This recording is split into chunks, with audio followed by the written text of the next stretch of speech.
Hi, in this video we're going to spend some time on pointers on writing notes on the staff by hand. So let's take a treble clef sign and start immediately writing notes on the treble clef. It doesn't matter whether you're going to use the treble clef or the bass clef, because the system of writing notes on both clefs are the same. So we're going to actually start on the top line there, the F line, that's the F, and we come down approximately 2 to 3 spaces. 1, 2, 3 spaces, and there's the head. Right, so the head must be clearly on a line and not touching its neighboring line. So like that would be a good way to write the note head for a quarter note. And that would be a perfect stem length. Let's go down further. There we are. C, B, A, G, F, E, D, and there we are. That's a bar line, of course. So yeah, I'm just using a very average kind of stem height or stem length, and whether it goes down or up, it's approximately the same. What would happen if we made it a little shorter? That's what it would look like, and it's also very neat, can be nicely controlled, so the stem is written a little shorter and does appear to be a little small, but that's also acceptable. That's also acceptable. So let's have a look at what happens when we write notes above the staff and below the staff. So that's our F. After the line F, we go into the space G. And we need a little ledger line. I recommend that the space used for the ledger line should be approximately that space there. One staff line, one space between the staff lines. So you've got that there, and that would be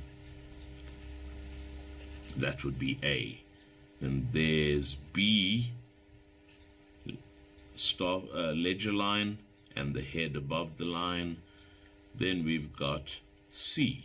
We need 2 ledger lines for C, and there we go. It can be done freehand. There's no need to go and measure that or balance it out with the ruler. Let's look at notes going down below the staff. So here's your bass clef, and that would be G, F, E, that's a ledger line, and it's approximately the same space as a standard space in between the staff lines. That's F, E, let's go down to D, C, and that's adequate coverage for our grade. Let's rewrite that C, it's a little untidy. Okay, even that's not good. The space is excessive here. See, that space is excessive. Let's write one closer, like that. And that would be the E. Let's go and write another one.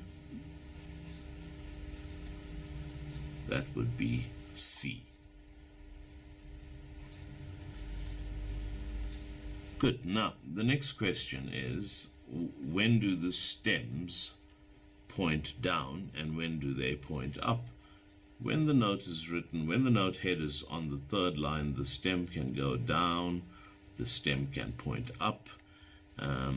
So for example, from here, we're going to go B, stem pointing down. The note head is above the third line, 1, 2, 3, so I'm going to let it point down. I'm going to write the D with the head pointing down, E with the head pointing down, and F with the head pointing down as well. So what happens when the note head is below the third line, like A? The stem will point up. G, the stem will point up. F, E, and so on. So there you are. That's an excessive note stem length. So let's get a bit of that out. Okay, so that's what would happen. When the note head is on the middle line, stem may go up, stem may go down, or the stem may go up. When the note heads are above the third line, then generally the stems would point down.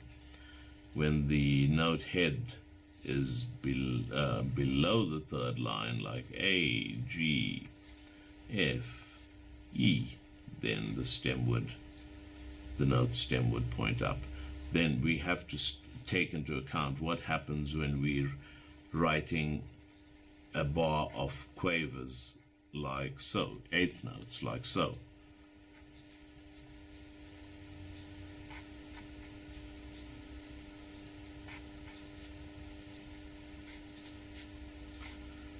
It's not customary or accepted practice to write them separately. Generally, when we encounter a bar of 4 quavers, a bar entirely made up of quavers like that, we would beam them. So we could have something like this: G, A, B, C, and take all the stems up like that. And then let's draw a beam. That's called a beam. And we're using a single line here because the quaver has one flag or tail, a single flag or tail. So if we had something like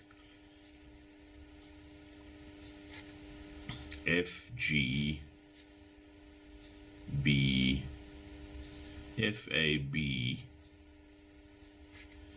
C, very badly written,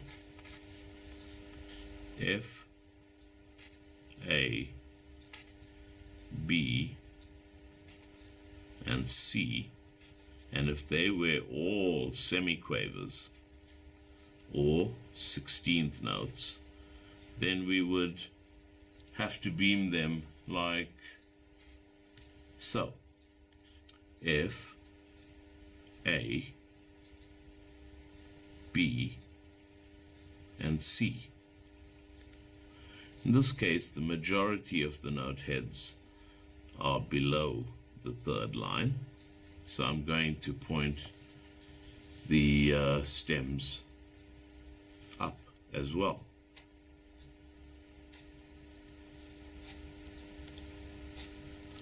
And then we'll want to use 2 beams to beam that group, because each note, each semiquaver has 2 flags.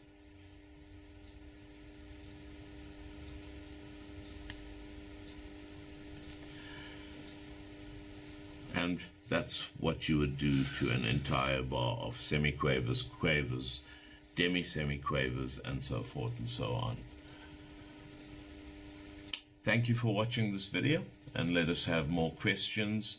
We'll make short videos for you and explain them away. Thank you. Bye.